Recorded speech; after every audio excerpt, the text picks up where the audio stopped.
Yo Mina, setelah kemarin kita sudah membahas scene pertama dalam Boruto To Blue Vortex chapter 15 yang cukup banyak mengungkap fakta-fakta menarik. Nah, seperti yang sudah saya katakan sebelumnya, dalam video kali ini saya akan membahas scene selanjutnya, yaitu tentang Code yang memata-matai para Shinju dan berakhir tragis bagi Code. Walaupun begitu, pada akhirnya terjadi kesepakatan di antara mereka. Seperti apa pembahasan lengkapnya? Tanpa lama-lama kita langsung masuk saja ke pembahasannya. Let's go!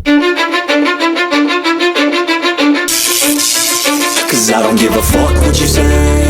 Yeah, I'ma do shit my way. So you can go kick rocks, I'ma stack bricks up, build what I want to make. I got a lot of shit to say, so I'ma do this every day. I'll be writing things until I'm fucking buried in my grave. 6 feet deep under, but my body won't decay.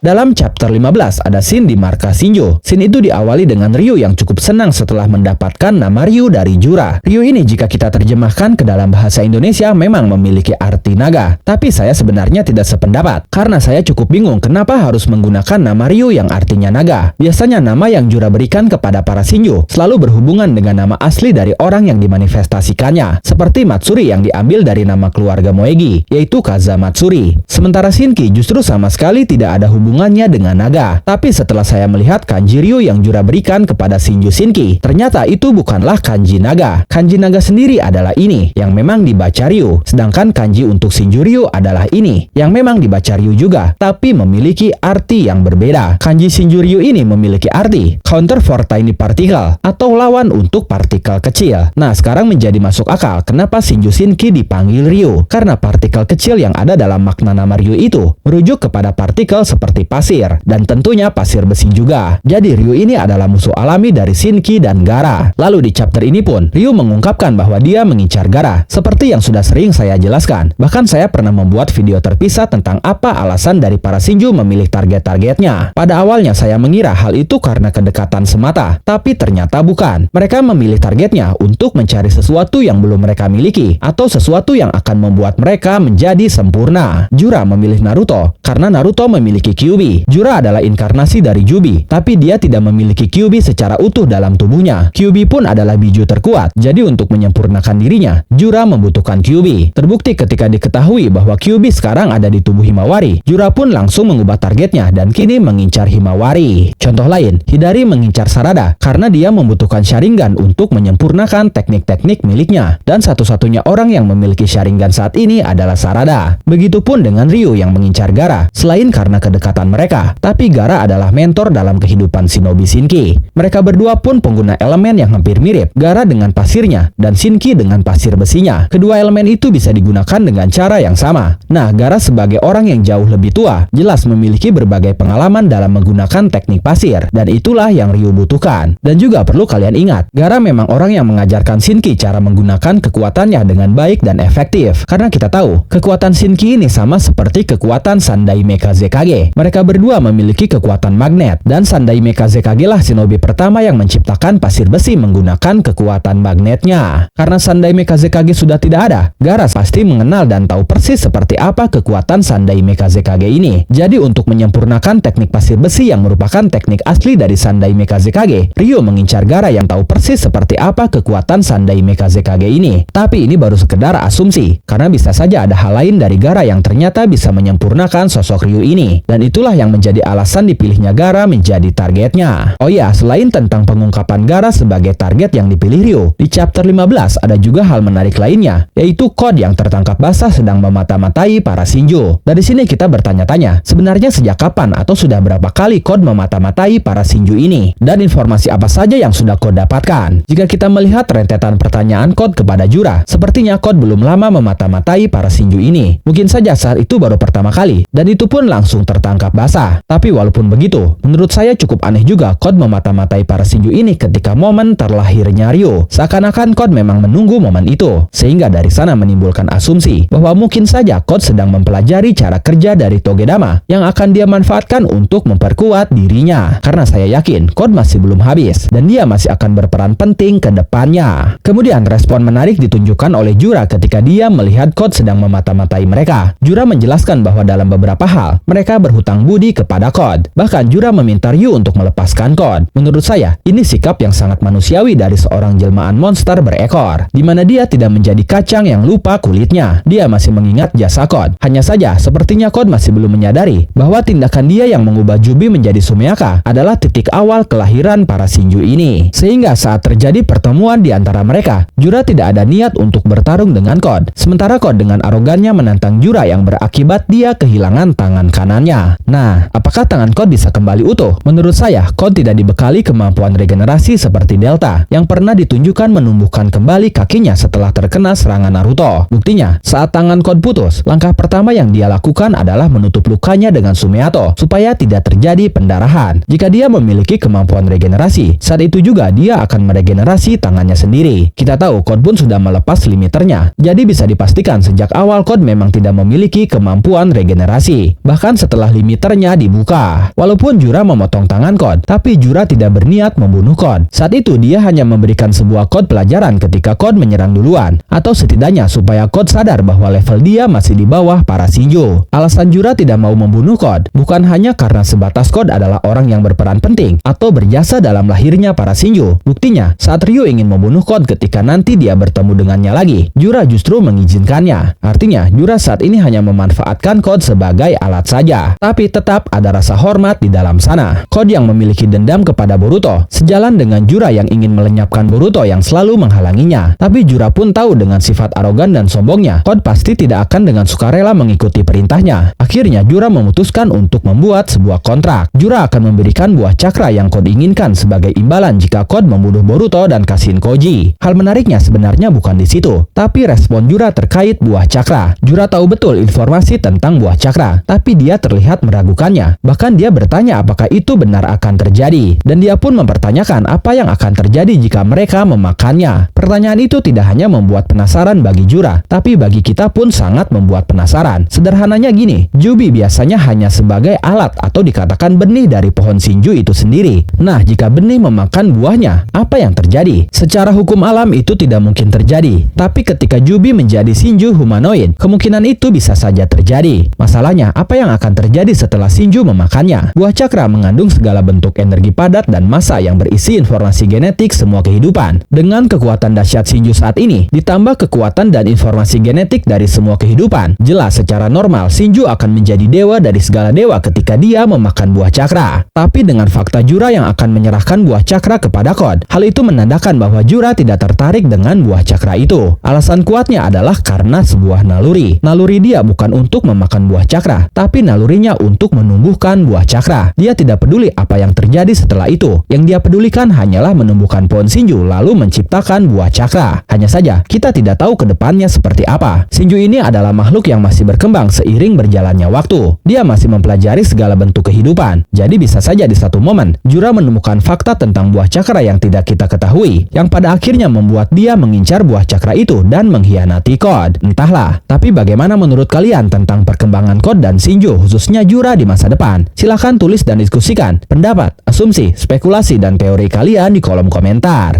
Oke, terima kasih sudah menonton video ini sampai akhir. Mohon maaf jika ada kesalahan dalam narasi maupun dalam terjemahan dan penyebutan istilah asing. Tetap nantikan konten Boruto dan konten menarik lainnya hanya di Animangatik. Sekali lagi terima kasih dan sampai jumpa di video selanjutnya.